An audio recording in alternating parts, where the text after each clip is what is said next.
hold on to your hats. The countdown to the biggest wellness event of the year is on. Join us on August 15 and 16 in Melbourne for not 1 but 2 days of Powerhouse Wellness, featuring 11 of Australia's most inspiring, entertaining, educating, fermentating speakers.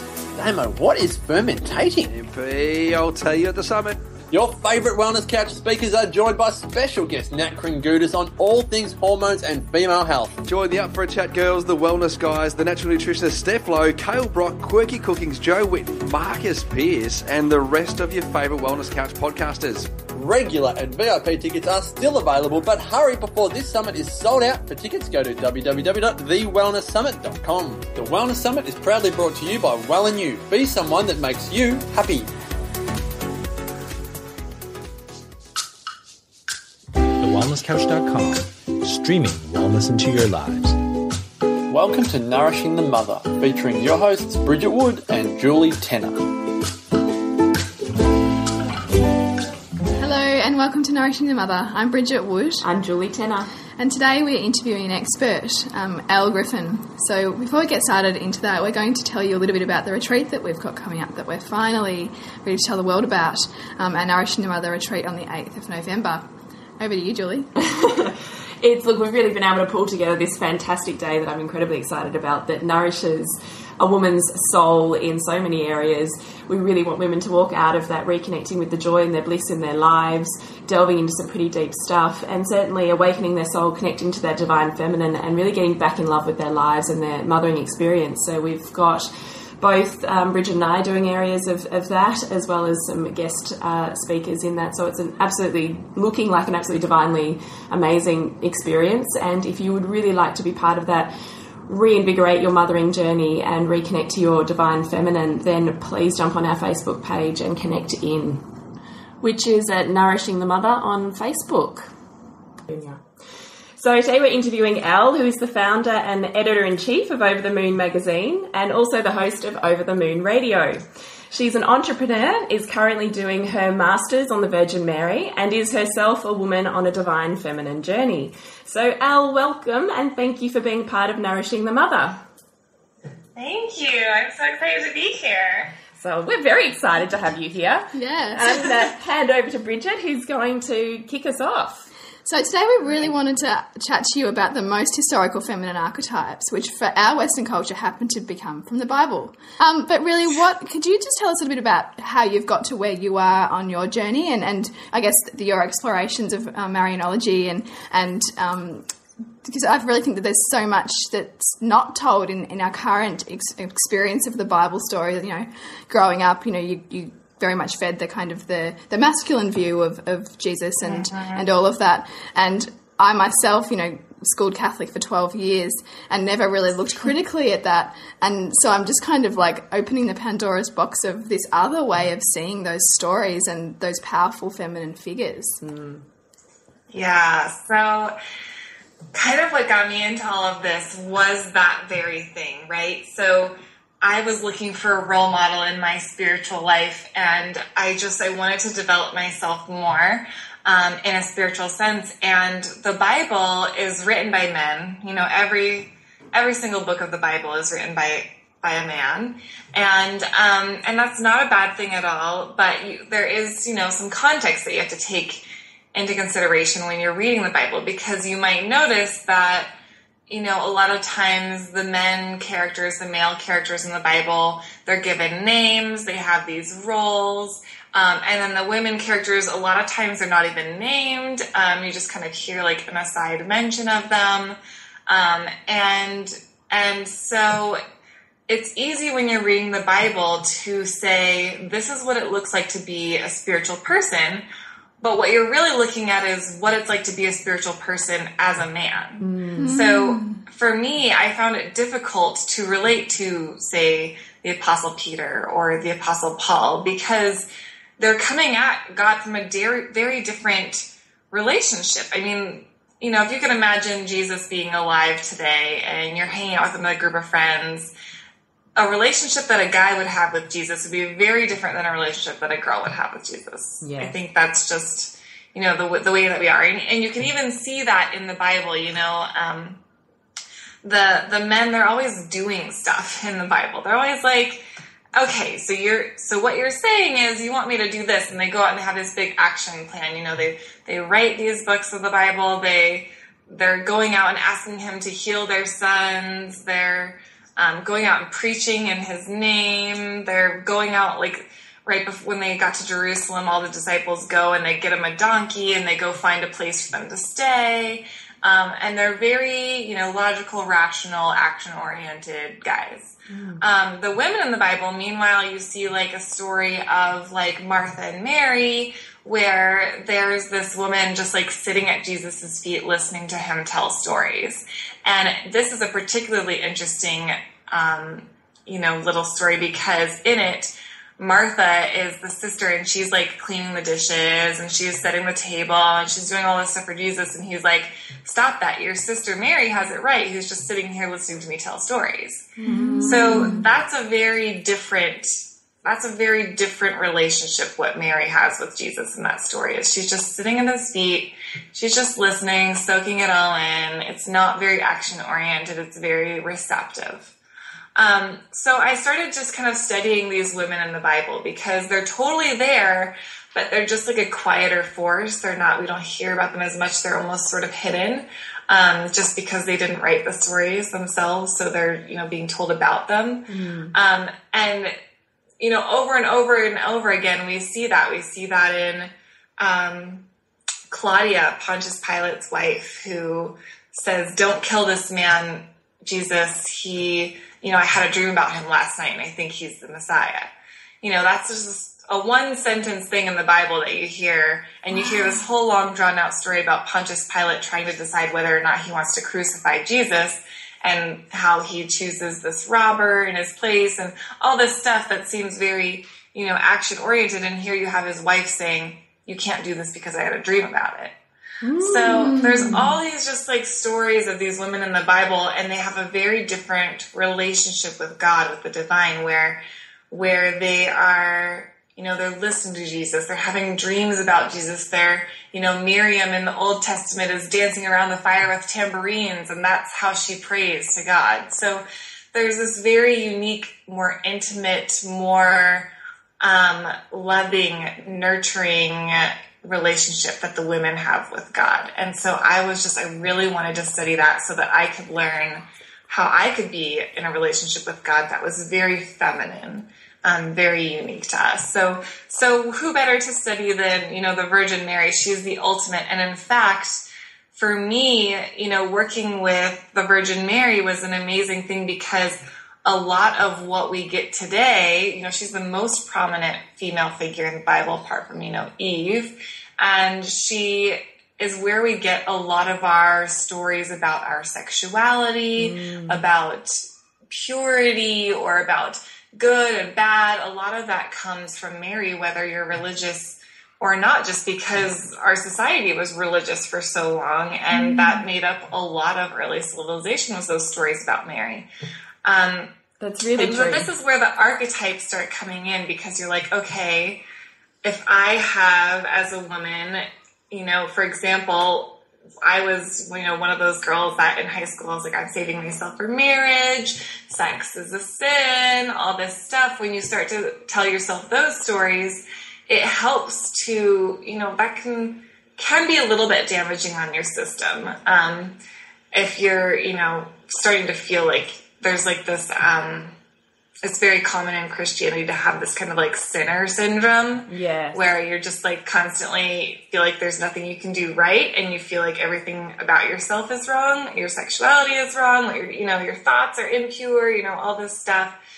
So it helps when you're trying to heal these things to look at the archetypes. So to find those stories of the people that did it right, or that you feel did it right, and to learn from them. That's really exactly where we wanted to go, Elle, which is perfect that you've hit it off there, because the three women that we really wanted you, with your expertise, to cover today was the archetype of the Virgin Mary, being that virginal, asexual archetype that so many women are compared to. And then obviously what I feel like is her direct opposite is Mary Magdalene being the very sexual, demonized version of the feminine, and then Eve being the creator of sin and of pain in womankind and all of this sort of concepts. They're actually the three we did want to really discuss with you today. So I love that you've opened that up and started with that as well. And I love that you touched on the Virgin Mary being this representation that, particularly for young girls going through puberty, can cause a lot of conflict about who they are and who their feminine is, and what's okay for them to move into and out of. Yes, definitely. So when we talk about the Virgin Mary as the archetype, I love that you were so open about your story of, which I know is so common for so many of the girls I grew up with if I looking at this particular way, this, high buttoned kind of very virginal person, then I'm pure and worthy. And if I slip out of that, then there's a sense of unworthiness, and it sort of feels like a very tricky, slippery slope to fit in. Is there more that you could expand on with that, and I suppose what the scope is of the Virgin Mary as you see her and know her? Yes. So I think a lot of that comes from, there's a lot to the Mary story, and I think healing this kind of story of what Mary's story really is, just like healing our story around what Mary Magdalene really is, and who those people are, I think is very healing, and it was very healing to my story, because if you think about the Virgin Mary, what you're going to think about is this woman with like this blue cloth covering her head and this like drapey gown, and she's got a halo around her, and she's holding a baby, and she's looking into his face, and she just seems very not real. She seems like an angel, or like a just like this kind of goddess or god, like kind of in an archetypal way that she is unapproachable. She doesn't seem like a real woman. She seems like kind of like a fantasy. Yes. Because over time, every culture has made her out to be whatever they viewed as divine. So the very first images of Mary came about in Europe, where to them royalty was considered, the closest thing to God, to the divine. So they made her look like a Byzantine queen with the robes and the halos and all the crown and all that stuff. And meanwhile, when Catholicism came to South America, she became what they really revered was Mother Earth. So in their artwork, she looks like this like Earth Mother with like stars all over her, and like mountain. Her dress looks like a mountain, and people are walking all over her. And so whatever culture it was, put her up on a pedestal, whatever their pedestal looked like. And that's kind of what was passed down to us over and over again. What helps, I think, is to go back to the historical story of Mary as much as we can. And that's why I wanted to start studying her, because when you really look at who she was, like what really happened here, she was a 13-year-old girl, Middle Eastern girl, living in the town of Galilee. Like, she was a villager. She probably had a little bit of money because there were mention of what, animals she brought to sacrifice and stuff, which showed that she was a little bit well off. And she was not married, and she was pregnant. I did not know she was 13. It's interesting here because, so in the New Testament, in the Bible, the word that we use, virgin, it actually means unwed. It didn't used to have anything to do with sexuality. That was added in later. Oh my gosh, I didn't know that either. Wow. Yeah, so it comes from the Greek, the Parthenos. I'm going to mess that word up. I don't speak Greek. But she, it meant unwed, unmarried. And that's also the word that's used in the Old Testament when there were prophecies like showing that she was going to come, that the Messiah was going to be born to this unmarried woman. God, that in itself puts a whole different spin on it, doesn't it? Just changing what that word virgin means. Absolutely. Yeah, totally. And you also have to understand that at that time there was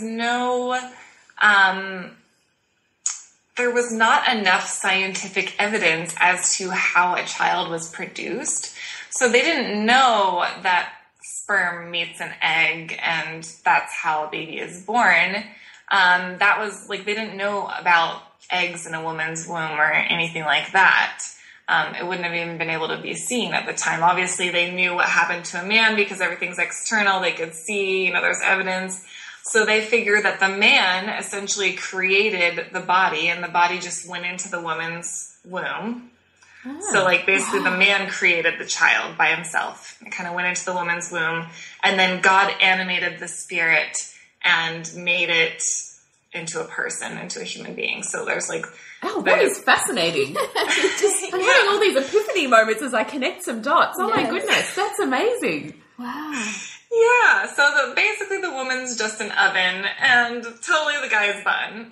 Wow, that's amazing. Yeah, and I think too, it's really interesting to look at it that way, because I think we often just think, oh, they just projected this whole idea that men are everything. But in fact, in the absence of them having any concept of how that biologically works, and if the masculine's always been held up as, we are the kind of the rulers as such, and that women are our servants, which is really, I suppose, the era in which Mary lived, then that would be an obvious connection for them to make, that as if the woman has anything to do with this, they are really just, they're only one level up from animals kind of scenario.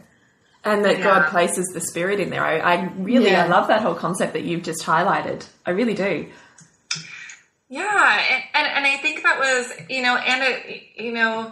it wasn't a very far stretch for them to say that Jesus was the Son of God, that there was no father figure, that God was the father figure, and it was God's child in Mary's womb, because the way that they viewed it at the time was God animated the spirit in the womb, because, and every child was named for that. I mean, if you look at the naming conventions back then, in the Aramaic, every child's name would be translated as God's child, God's son of God. Like there was all different forms of from God, of God, God's chosen, God's son, everything was in the name, built into the name, because they knew that it took, 3 people to make a child, a guy's sperm, a woman's just womb, and God to animate the spirit. So the absence of the man wasn't that big of a deal to them.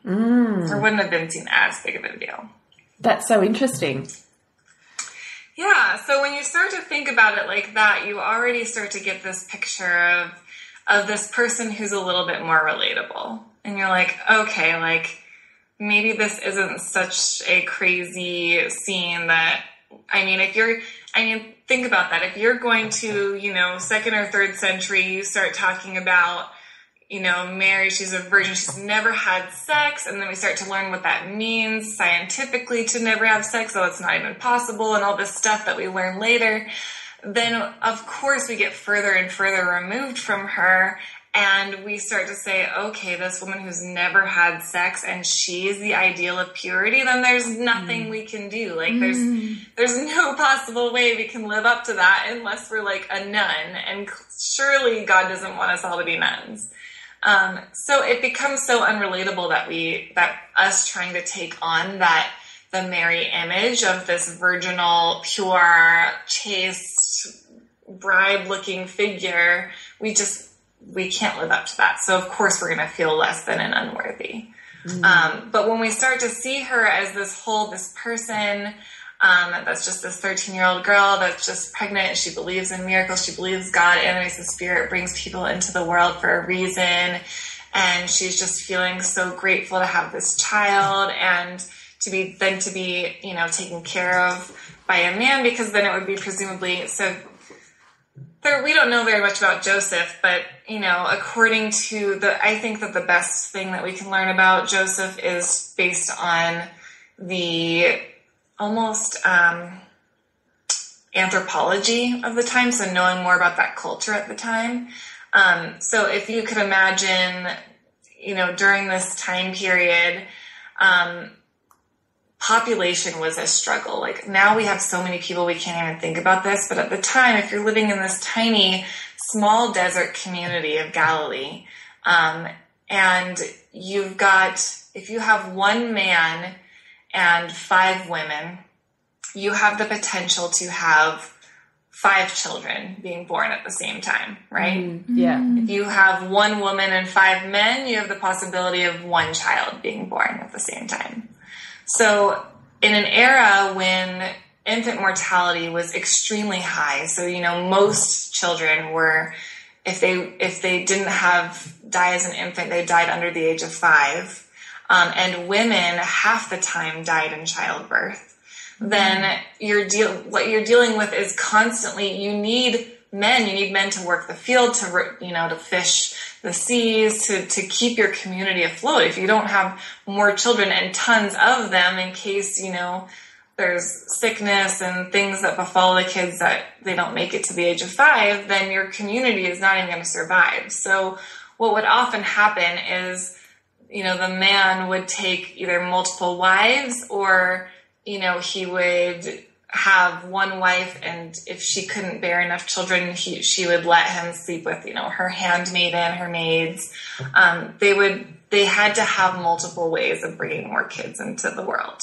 And so oftentimes the Joseph figure, we don't know for certain, but a lot of people will say, okay, so she was with child, so they found out she was with child, and they gave her to Joseph, as he was one of the men in the town overlooking all these women that were having children. And it was very important at the time for a woman, if she was going to have a child, to be partnered with a man, because otherwise she would most likely die, and her child would most likely die, because she doesn't have monetary support, she doesn't have any land, she doesn't have any rights. If she's seen pregnant and doesn't have a husband, she'll be stoned to death as per the law. So he was more like this protective figure, and I kind of relate to that. So once you see this picture of okay, this desert community, this young bride, this man, this child, it starts to seem more relatable, and you can say, and to me, I think that that's very healing, because you can look at that and be like, oh, maybe she is just like me after all. Maybe it's not this so far removed. Maybe my holiness isn't dependent on an unrealistic image, but rather a very realistic image. So that's what I really like about it. So do you still see, given the word virgin has different context in that era, do you still see her as virginal in our modern day concept? I'm not really sure, actually. I've thought about that a lot, and tradition, I do put a lot behind tradition, because I think that traditionally she was seen as not having had sex. But what I was thinking about when I was thinking about this recently was that it doesn't change the story for me either way. And so I got to a place where I was like, you know what? I don't need to get to the bottom of Mary's sex life. Nobody needs to get to the bottom of my sex life, and I don't need to get to the bottom of hers, because it doesn't change the story to me at all. I still believe that Jesus was the Son of God either way. And I think what was more important about the whole story, about the Virgin Mary story, was what was behind that concept. So when they're saying virgin, when they're saying unwed, whether they're saying with or without sex, the point they're trying to get across here is she belonged to no man. She was nobody's property. Oh, that is wife. Fascinating. Wow, yeah. She only belonged to herself. And that's what I think really powerful. Oh, Elle, I love that. So in terms of the Virgin Mary archetype, you've really given us this fantastic historical reshaping of how to view her as a woman that we can connect with, as opposed to a pedestal that's unattainable. How do you, what do you really see as an archetype for the modern day woman of the Virgin Mary, what you would like to see belief systems shift so that they can, I suppose what I'm saying is, what are the negative viewpoints that we see the Virgin Mary with, and how that influences modern day women's lives, and really what is the way that we can shift that to aspire to take in part of the archetype that is her, the positive side?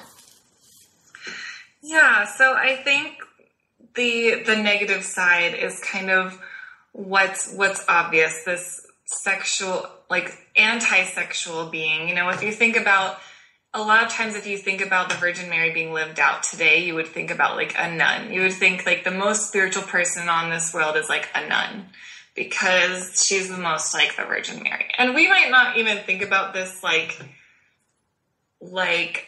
consciously, but it's just handed down to us over time and time and time and time again. Like, those are the messages that we start to receive. And even in the church, I have had, priests say I'm not allowed to speak in their church because they read my writing and they're like, you're clearly not Catholic or even Christian because I'm saying some of the things that I'm saying to you now. And I think that that's exactly it, right? Like that in itself is ostracizing. If I was a teenager and I was having somebody say, you're not Christian because you have sex before marriage, or did you ever read the book I Kissed Dating Goodbye? No. Never Oh my gosh, it was such a thing in the Christian world when I was in high school, and it was about this guy who decided to never even do so much as kiss his wife until their wedding day. So they didn't even kiss until their wedding day. And his thinking was that if you even so much as look at a woman and feel like you want to have her body sexually, then you're committing sin, you're committing adultery. And if you even, if you touch each other and it brings sexual thoughts to mind, then that's a sin. And so he didn't even want to be a part of that at all. So he was like, let me get the furthest apart we can. Me and this girl that I met, we're just going to do nothing more than hold hands. And even then he talks about his struggle, because he's like, we were holding hands and I felt like I wanted to have sex with her. And so I stopped holding her hand. Oh my gosh. And I read this as now I'm appalled by this, but as a teenager, and I read this and I was like, oh my gosh, I'm so impure. I have sexual thoughts all the time. Me and my little high school boyfriend are making out late at night that by my car, such and conflict, I'm thinking about how I want to have sex with him, even though we're not going to, and I'm this horrible sinner. Yeah. And that just screws you up. I know from my own standpoint, after, even when my husband and I started having sex, I would feel not consciously sinful, but I would feel there was something wrong with me or something. That's it creates this weird environment where you have to avoid wanting and thinking about sex for most of your life. And then you just have to flip a switch and suddenly you have to want sex. And now it's okay, which is really, really weird of having this, this kind of sexuality is bad, this kind of sexuality is good. And which is really hard for the woman, isn't it? Because I know in your blog and, in your magazine and in your radio, you talk so much about sensuality as being a really big part of the divine feminine. And so what you're saying is there's such a disconnect and conflict, internal conflict, for grown women, but also for women that have grown up. Well, we've all kind of grown up with that, whether you're Catholic or not. We've grown up with that internal message in a way, haven't we? That this is bad, but then this is okay. And how do you reconcile those in a really sensual, womanly space, isn't it? How do you reconnect? And I guess perhaps it almost evolved. I certainly know from my own, being a teenager, it evolved to a point where, you could still, the man could feel pleasure, or and your sole purpose, all the girls' magazines would talk about, how to give a good blowjob, or it'd be always about pleasuring the man, because we almost weren't worthy to connect with our body or of pleasure, and so we almost had that disconnection with ourselves and that sense of dirtiness if we were to desire that or explore that ourselves. Yes. So how have you then reconnected that process for you, Elle? Because I know what you're essentially saying here is, here's the archetype I grew up with, and here's the conflict that it created within me as a young woman moving through life and love. How have you managed to go through that and therefore bring in different concepts of that archetype to heal that and reconnect with your divine feminine? Yeah, so I think that what was really important to me was essentially two aspects of Mary, and that was that regardless of her story, what it really was with sexuality, the importance of her story in the Bible and what they were really, I think that we tear apart her story and we try to create all these okay, Virgin Mary, okay, that means no sex, okay, that means that sex is bad, so that means sex before marriage is bad, and they're kind of just rolled away with that, with all these tangents on her, which I think were just kind of unnecessary, When in reality, to me, when I'm reading this, what these authors are trying to get across about her is two things. One, that she belonged fully to herself. And two, that she had God in her body. So the archetype of her being pregnant with God is huge. That is what they were trying to get across the most, more than anything else. Even describing her as a virgin, whatever they're using to tell her story, it's why that's important is because when they're telling the story, they're saying she was pregnant with God. Like God was in her womb. And what I think is so potent about that is it's a physical representation that we can relate to. Like we're told in the Bible countless times over and over and over again, God is in you, God is in you, God is with you all the time, every step of the way and every hair of your body. But we don't really get to like understand what that means to me until we see Mary pregnant with God. Because now we have this image that's like, oh, like God is literally inside me. Like not just like spiritually, not just like in my soul, but like in my physical body as a woman. Like God is in my pinky to such an extent, like more than anything else. Like my body is made of God. Yeah, I really get that. So maybe next we'll have a look at Mary Magdalene, who obviously, well, my view of her is that she represents very much the sexual archetype, and with that comes a very negative connotation to the sexual woman and certainly references her as a prostitute. Are you able to sort of pull her story apart a little bit for us? Yes, so Mary's a funny one because there's been so much with her in pop culture recently, you know, like the Da Vinci Code and the Gospel of Mary Magdalene being found and all this stuff. She's just kind of been everywhere. And I think that it's been really interesting, especially seeing her as this like sexual archetype, because there's really not a lot of founding behind that. Because for one, we've long believed that she is, you know, the reason why they associate her with the prostitute is there's this unnamed prostitute in the Bible. And later on they were like, oh, that must have been Mary Magdalene. But there's really no connotation there. Like there's nothing that ever says that Mary Magdalene's a prostitute. Mary Magdalene's story, as told in the Bible, the only time that she's like named, you know, the first time she's named is in relation to demons. You know, she's full of demons, her body's full of demons, and Jesus gets rid of them. They leave her body. Now, what those demons are, we don't know, because there's so much back then that would have been considered demons. I mean, you could have like a strep throat and somebody would be like, you have a demon in your throat. That's probably an exaggeration, but basically the things that they couldn't understand or know that caused a negative impact on your body were often associated with demons. You know, that's why people like say bless you when you sneeze, because they were trying to keep evil spirits from entering your body. So it was like there's no real founding behind that as Mary as this like sexual woman. We don't know if she was sexual or not from the Bible. Yeah, of course, later on, there was this Gnostic text that was found called the Gospel of Mary Magdalene.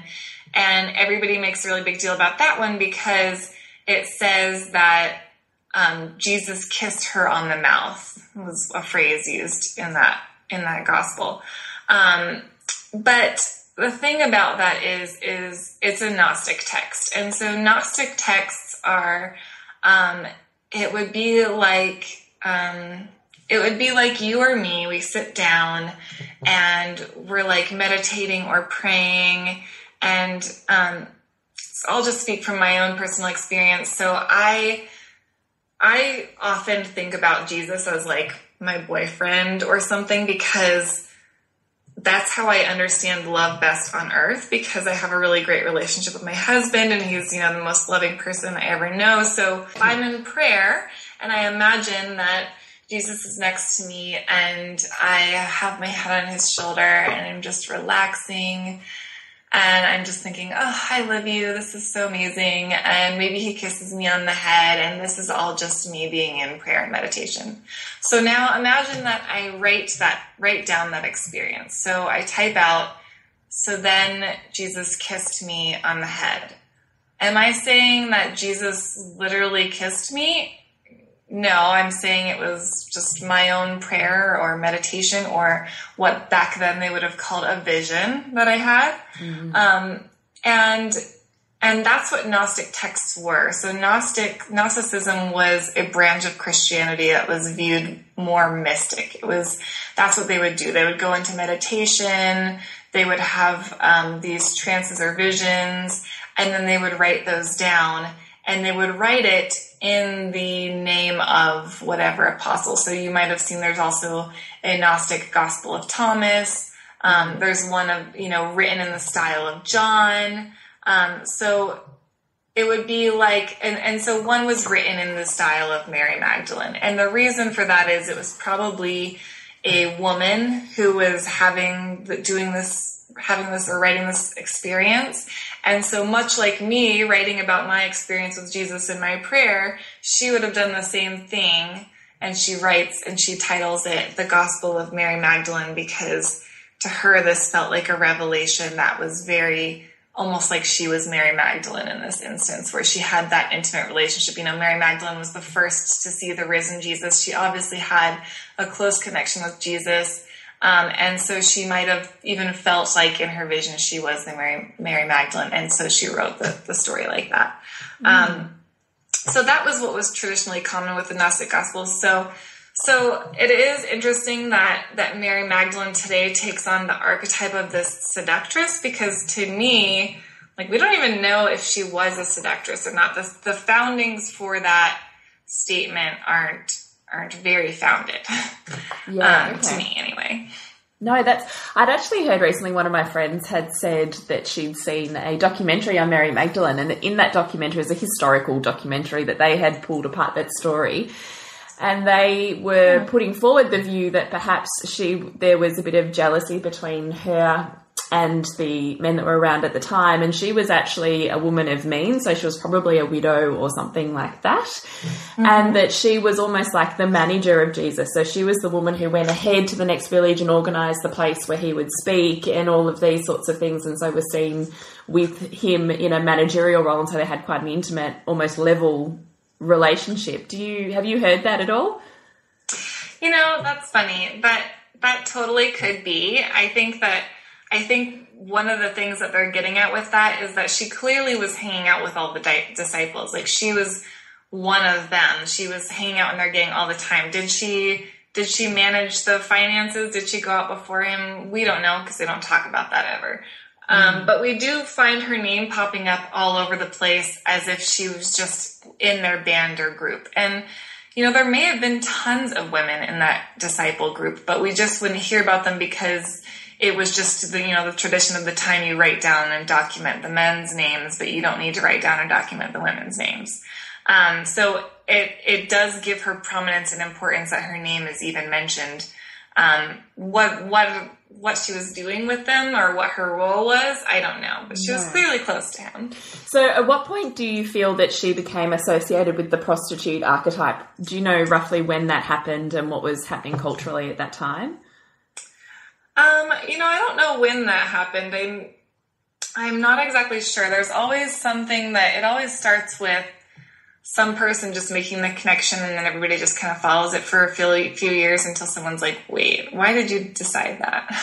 Yeah. So I don't know when that started or when that stopped, because I haven't read up on it, unfortunately. No, that's okay. Do you see the biblical versions of Mary Magdalene and the Virgin Mary as deliberate archetypes, as referencing historical women of the era, or as tainted stories through the eyes of the male storytellers around at the time? I think both. There's definitely truth to them, and I took a really interesting course in school that was called Mary and Women in Ancient Israel, and what it did was deconstruct why a man would write a female role as he did, and I thought it was really interesting because there's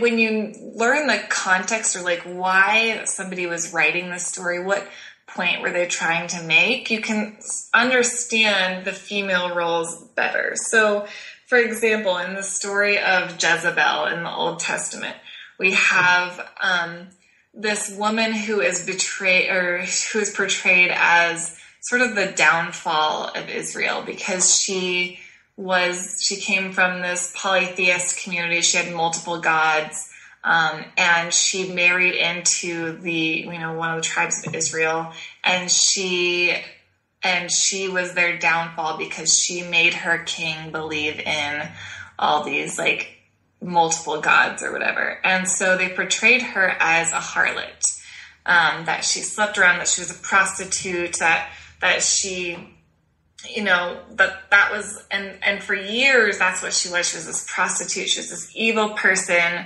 that just turned an entire nation bad, like turned her to her evil ways.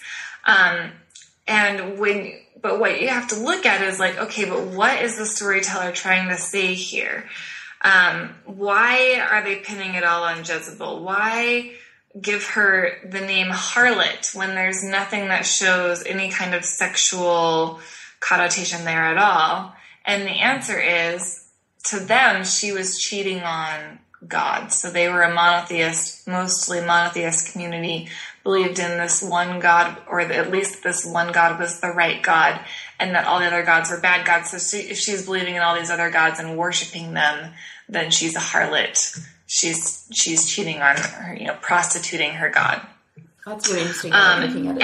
And so that was kind of the image they were trying to set out. Like, if you believe in multiple gods, then you're not believing in you're not worshiping the one true God. So it's not necessarily who Jezebel was as a person. She wasn't necessarily a harlot. She wasn't necessarily a prostitute, but it was trying to show that, trying to get a point across, trying to make the monotheist case. Yeah, that's so interesting. It seems to me a bit of a theme that what we view now, the words we're using currently, modern day, that are sexual, actually have a completely different meaning when we're looking at the historical reference. Yeah. Which then completely shifts the way that you view that story. I think it all just has this thread of really bringing some critical thinking around the stories that we're told, and to understand the context in which they were told, and the times in which they happened. It's really so interesting to look at our perceptions of things, and then look at, okay, how was it really in terms of what we actually know, as opposed to those stories. Yes, that's so interesting. It's funny you mentioned. Sorry. You go ahead. I was just going to say, it's kind of like, it's like if you go out on a date with a guy and you have this whole date, and I don't know about you, but I have a lot of single friends that are dating, and they always come back and like tell the story of this date in like excruciating detail. You're like, and you're hinting on every word. You're like, oh my gosh, he did not say that. He did that. Oh my gosh. You come up, they have this whole story of how the date went. So if you imagine one of your girlfriends telling you the story of how her date went, you picture the guy a certain way. Well, imagine that you were the guy's side. The guy goes home to his guy friends and tells them all the story of his date. You would get two totally different pictures of what that date was actually like. Yeah, it's true. There's the girl's version and the guy's version. Like, my husband and we've even had this happen to us once, where like the girl comes and tells me the story, and the guy comes and tells my husband Garrett the story, and then we compare notes later, and we're like, oh, I viewed him totally different than he actually was. That's just fascinating, because it also illustrates the power in terms of what to be a woman looks like for us. If those stories of womanhood are told through men, which is what has happened throughout history. You mentioned earlier the Da Vinci Code, and I in preparation for this, I thought I must go back and have a look at that book, because that caused such a stir, sort of 12 years ago when that came out, and it was really denounced by the Catholic Church because it suggested that it was all really about honouring and worshipping the feminine, and that had basically been written out of history. What's your view on that whole thing? I love that book. And I think that, again, the point that's being made there is just that there's this different relationship that women have with God, and it is more intimate than, we don't need to get down on our knees and pray like all day long, or sit under a tree under meditation like for 10 hours. Like, we don't have to be the same person that we see the disciples being in their relationship to God. That's very rational and functional and making decisions and splitting the money and being the treasury and all this stuff. But when it's coming back to the feminine understanding of, we're the ones sitting at the feet, we're listening to the story, we're the ones, wiping the tears of Jesus off his feet with our hair, we're putting oils on his skin, we're the women having dreams about him, and that book kind of brought that to light. It's like, hey, like, there's this intimate quality that women have with God. And I think it just made us remember that, it was a fun story. And I love that he pulls from so much like real wisdom and truth, but it is a fictional story, but the truth to it to me was that it awoke that feminine archetype in us that made us remember, oh, I can be like a woman in my relationship with God. I don't have to be like a man. It is really bringing back that central side of femininity into religion again, isn't it? Yeah, totally. Yeah. So I really wanted to just, the last person we really wanted to talk about was Eve, obviously being such a profound feminine archetype, I'm going to say, for so many women. So my kids go to Catholic school, and so that's one of the first stories they ever hear about. And that beyond that, I'm also a doula, so I work with women giving birth. And so these themes of Eve keep coming up for me. So I just wondered if you could pull apart a little bit the archetype of Eve and the creation of sin, and how you sort of place her in your world. Yeah, I think it's important to note when we're talking about Eve that Mary was set up to be the new Eve. So there's these two prominent women, the Eve in the Old Testament and Mary in the New Testament, where all of creation comes from Eve, and then the Christ, the Savior, comes from Mary. And sort of what this represents is Eve is this creator of life, but soon after, we have this beautiful paradise, and we're living in the trees, and we're just naked and eating everything, and it's amazing, and we're just having sex all day outside in the leaves, and it's just like this beautiful like oasis, and all the trees just like leaning in to give us food, and it's amazing, like just total paradise on earth. And then what happens is, and kind of the way that there's so many, by the way, there's so many ways that you can take a lot of the things I'm saying. I'm just sharing the kind of ones that make most sense to me. Yes. But one of the arguments that I really love about the Eve story is that there's some negative connotation there. She caused Adam to sin. She ate the apple. She wasn't supposed to eat the apple. God told her not to. What does this all mean? To me, what it means is the disconnection, the disassociation of the feminine from the masculine, where before they're equal. What it says in the Old Testament in Genesis, it says, and God created them in his image, in his own image, he created them man and female. And to me, that says the image of God is male and female. Mm-hmm. And so he created two parts of himself on earth, the male side and the female side, Adam and Eve. And what happened was those two were supposed to be like connected, like, those two connected, if you want to look at it super literally, having sex, the union of the male and the female is God. That's God complete. Mm. If you're going to say we were created in God's image, male and female, we were created, then when we're together, then that's God full, complete. Mm. When we're apart, we're just the female side and just the male side. And what happens with this apple is we see this apple, and what it is, God saying, here's this apple, this is the only one that you shouldn't eat, just this one, because there's evil in the world, there's bad stuff in the world, and this is the tree of knowledge, and I created you as humans in this paradise, so you don't have to see all this crazy spiritual warfare that's going outside of you, outside of this world I created for you. But now Eve has the chance to, instead of doing something selfless, something that involves the two of them working together, she acts of her own volition, and she does something solely for her own benefit, and that's that she wants to become wise, and she wants to know the things that God knows. And so she eats it, and then she gives an apple to Adam, and he does the same thing. He's like, I want some knowledge, like, screw all this, like you and me just having this perfect connection and bond. Let's do this. And so they ate the apple. And then what happens? The punishment, we can think about it literally, that the guy has to work every day and toil the soil. The girl has to have painful childbirth. But what he's saying here is, now your perfect connection, your perfect union is now separate. Now you are just the male half of God and the female half of God. And the woman, you're going to do the childbirth and all that stuff. And the man, he's going to work and create everything for you. And he's going to be rule over your household. And so for me, we see the punishment being separation of the male and the female.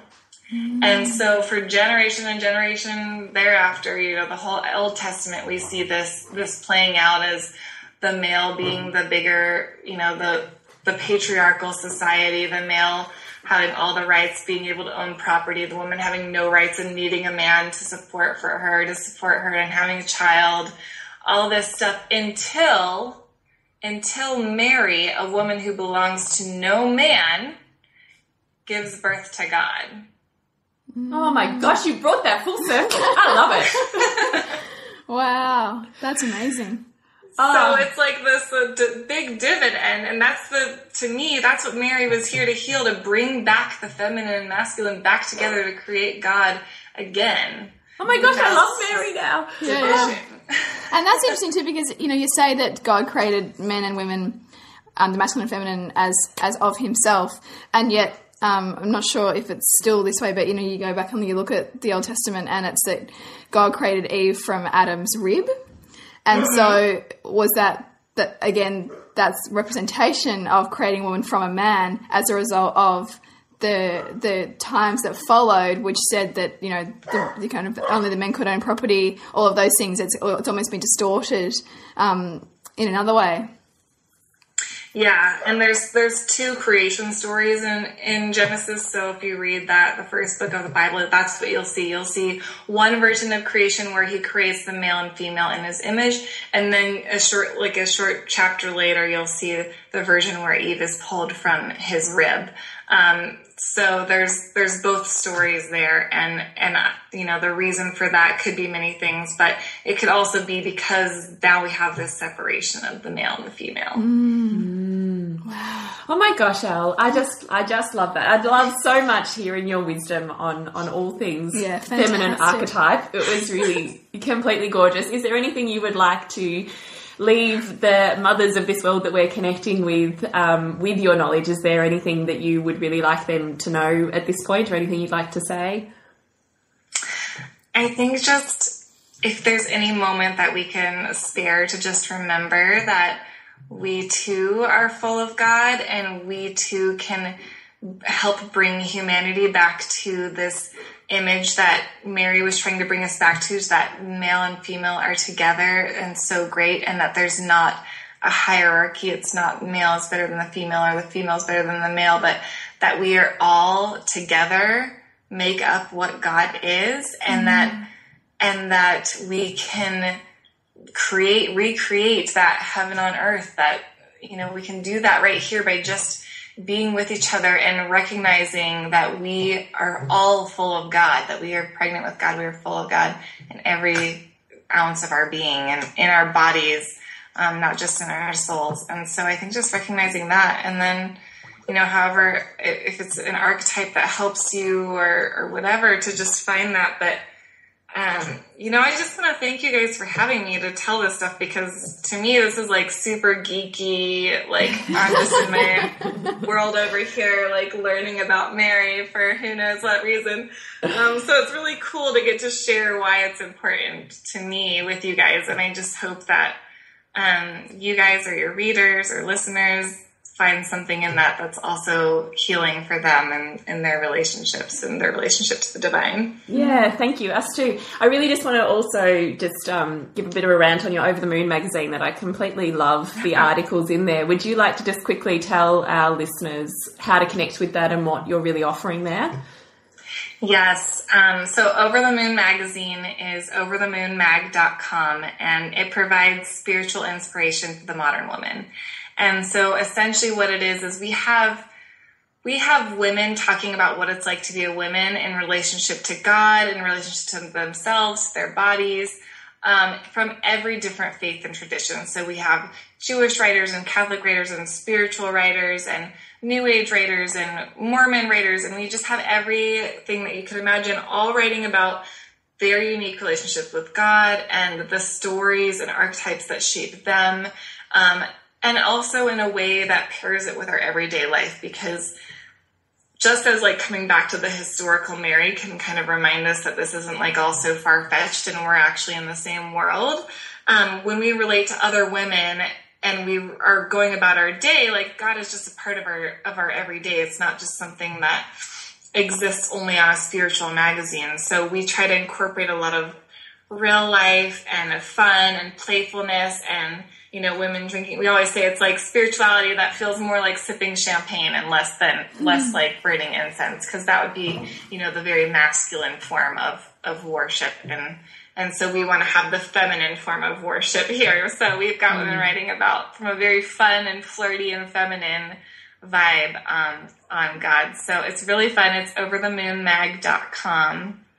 And I really like it. So it's fantastic. It's such a wealth of... Yes, and your podcasts. Your podcasts are on Over the Moon Radio, which you can connect to through iTunes as well, which we'll put a link up on our Facebook page for as well, which I enjoy. I listen to them every week and I really enjoy it. So thank you so much, Elle, for your time today and catering to my crazy needs of when we needed to fit it in. Yes, I really totally. appreciate Thank you for having me. Yeah. No, thank you. And look, I have a feeling in the future we'll probably connect again. So thank you so much for your time. Thank you, Elle.